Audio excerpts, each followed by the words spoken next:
Hey guys, how's it going? Michael Troy here, and today we're looking at Fight Girls #1 by Frank Cho. Who run the world? Girls. Okay, this book is super cool. It's way cooler than it should be. Frank Cho is very much like, I feel like his style looks a lot like, reminds me a lot of Adam Hughes. I feel like he owes so much to Adam Hughes.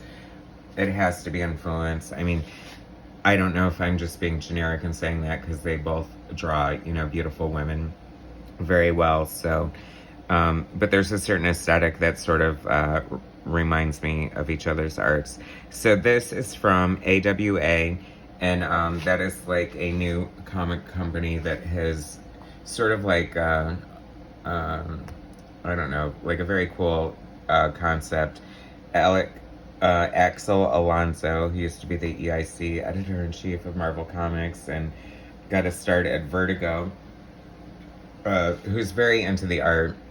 I think he worked for Rolling Stone or Vibe or something like that before he came to comics, and he's always been about the art. He's gotten a lot of great artists. I think he brought Frank Cho to Marvel. Frank Cho was like pretty independent, like doing his own syndicated strip, Liberty Meadows, which is kind of cool. And so he brought him to Marvel. He did like Shanna the She-Devil. He did that Wolverine series. He did a lot of fun stuff. So now this is like, I guess, the creator-owned hub, like sort of like an offshoot of Image Comics. AWA stands for Artists, Writers, and Artisans, and that is such a terrible name. I can't even tell you. Like, I don't even think that would fall off of my tongue in the best situation, trying to explain that to somebody. And when I think of artisan, I think of bread, thanks to the grocery store. So there's that. But let's get into the book. That's what we're here to talk about. This is, you can see, is a signed copy by Frank Cho. Got this from my LCS, my local comic shop, Golden Apple. Shout out to Golden Apple. Of course, it's like the best comic shop in Los Angeles.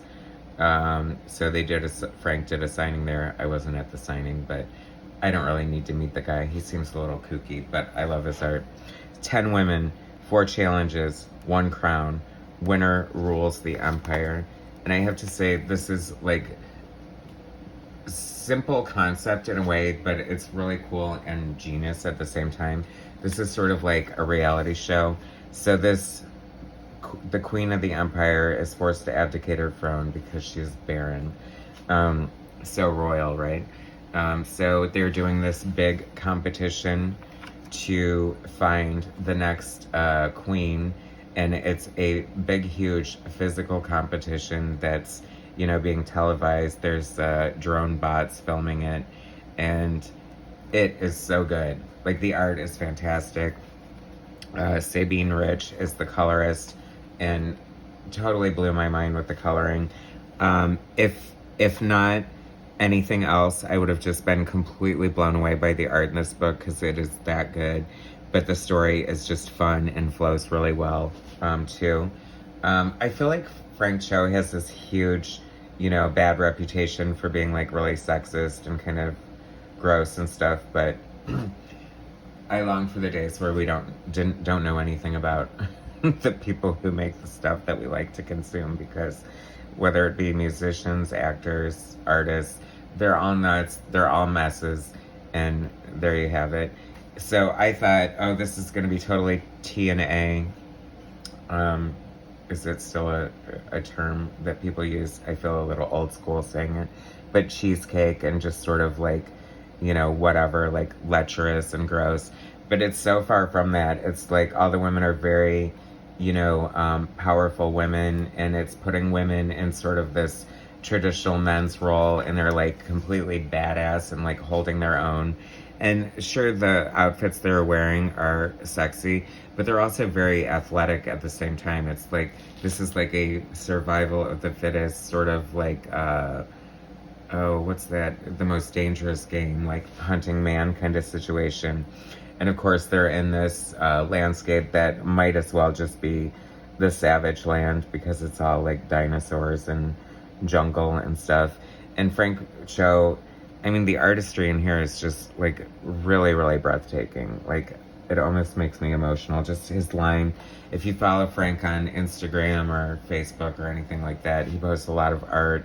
And he does, like, freaking ballpoint pen drawings. I think he even released a book of all his ballpoint pen drawings. And just the sheer artistry of it.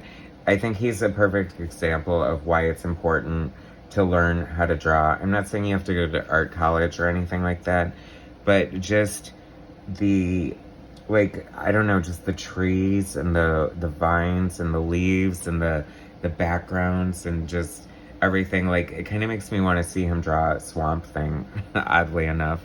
But I don't like, I'm a blonde, so I'm territorial when it comes to blondes, and I don't like that the blonde was taken out by the chick with one eye immediately. So rude, but it sort of sets the stage for the, like, I don't know, the competitiveness. Like, this is one of the pages that really stood out to me. Just like these beautiful, like, long, like, parallel lines, almost like Barry Windsor Smith in a way, almost like you know, this old, like, woodcut prints and just that gorgeous art.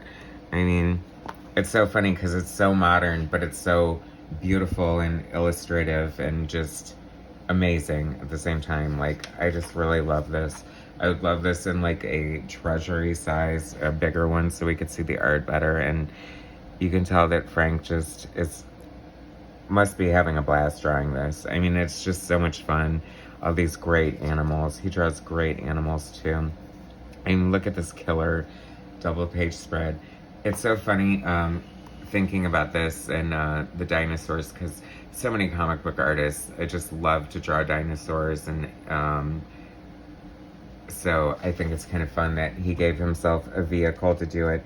See what I mean about this? Like, just look at this freaking tree and, like, the mushrooms growing on it and the log line here and all the grass and leaves, and it's just freaking amazing. Like, I want to see him draw Swamp Thing so bad now. But, you know, do your own creator stuff. Make your own money. Don't give it to DC.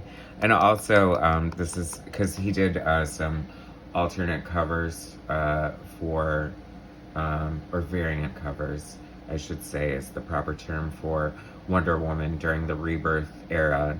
The first, like, 5 issues. I feel like Greg Rucka kind of pushed him out because, you know, he's a serious writer who wants to represent women well, and there were issues with his, you know, I don't know, sexiness of Wonder Woman. But if you've seen the covers, they're freaking gorgeous, and it really makes me want to also see a DC Black Label of Wonder Woman book, written and drawn by Frank Cho. That would be freaking amazing. He would kill that. I would buy the crap out of that. I love this here. Look at the, like, they're just silhouettes of them walking across this log, and the background recedes, and I mean, you know exactly what's going on. It just looks fantastic. Oh, but the point I was going to make about the dinosaurs is, you know, it's reported over and over and over again how dinosaurs are related to birds, and you know, how they probably most likely had feathers, but no one will give in to that. Nobody wants to see a freaking dinosaur running around looking like Big Bird, and I think it's hysterical because, I mean, if you put feathers on them, it would kind of make them look ridiculous. Like, I also kind of want to see that, like, a faithful, like, dinosaur movie of Jurassic Park CGI level, like, but with feathers. And see, I mean, people, I don't know how well that would go over, because there's still dinosaurs. Could you imagine, like, a T-Rex just, like, going nuts and ripping apart another dinosaur and all these, like, feathers flying in the air? Yeah, I guess not, right? So I think this is a velociraptor. It's funny because T-Rex has always been, like, the king of the kingdom, and the first Jurassic Park movie just made velociraptors so cool and everyone's favorite. I just appreciate so many little things. And this is where the colorist is freaking awesome, because look, the dinosaur stepping on this frog, and it's, I don't know, it just looks so, just the lighting is incredible. This is insane. I love this book so much. Like, I love it way more than I should. I think I'm gonna read it again and again. I just love this art. I want a black and white edition. It's amazing. I mean, just look how great this is. So there's 10 of these chicks. Spoilers, whatever. A few of them get taken out. I mean, a pterodactyl. This looks like a Mayan temple or something like that. I mean, this is just so cool.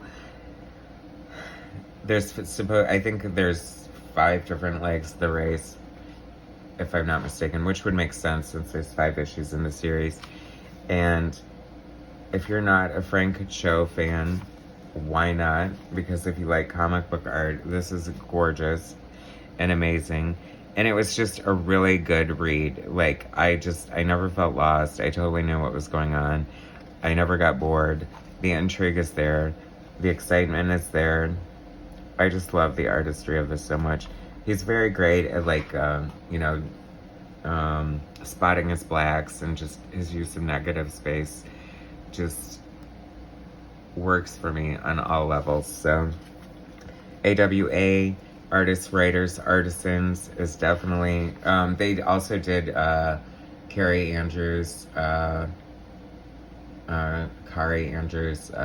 Erratic, who's kind of like a new spin on Spider-Man, which was very good, and the art was just totally beautiful on that too.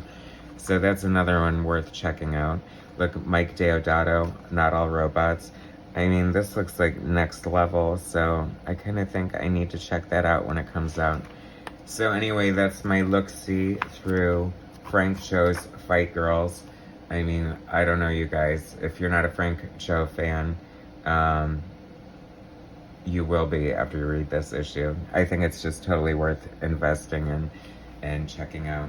And I have to say, for the level of quality with this and a big, long, solid story, for only $3.99, that's totally reasonable. And it's autographed. Thanks, Golden Apple. Anyway, thanks for watching. Please subscribe to my channel, hit like, share my content, and I'll bring you some more later. Alright, thanks guys.